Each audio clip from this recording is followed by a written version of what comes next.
उत्तर प्रदेश में त्रिस्तरीय पंचायत चुनावों की आहट के साथ ही सरकार ने अपनी प्रशासनिक तैयारियां तेज कर दी हैं।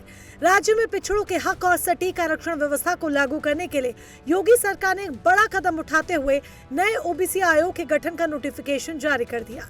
पंचायत चुनाव कराने के लिए ओबीसी आयोग का गठन हो गया है और आयोग के चेयरमैन और सदस्य भी नियुक्त कर दिए गए हैं।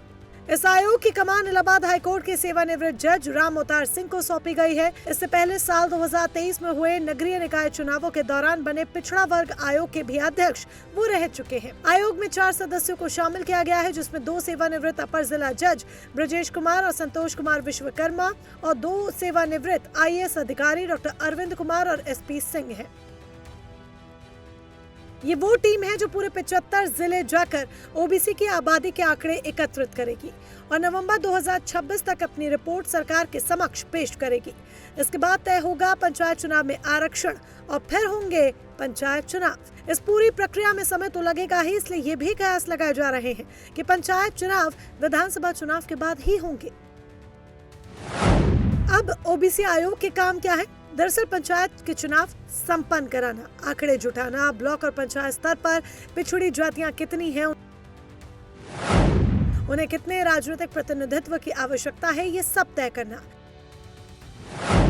50% की सीमा का ध्यान रखना, SC ST OBC तीनों मिलाकर 50% से अधिक ना हो।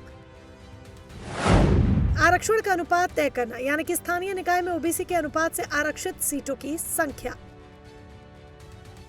पिछड़ा वर्ग आयोग की रिपोर्ट और सर्वे के आधार पर ही तय होगा कि आपके क्षेत्र की कौन सी पंचायत सीट ओबीसी महिला और पुरुष के लिए आरक्षित होगी और कौन सी सामान्य रहेगी।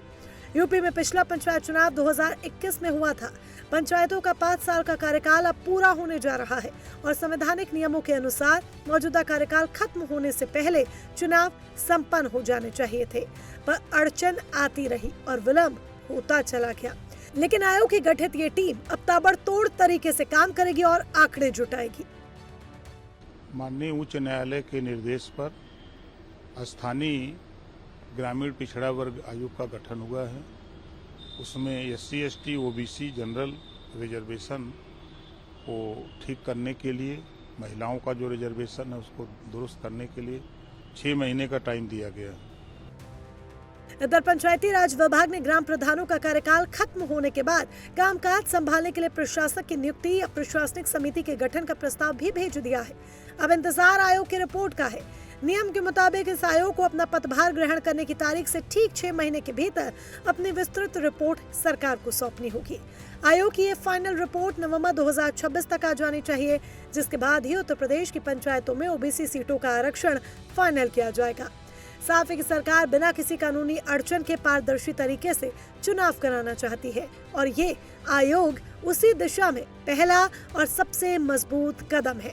Bureau report, prime news.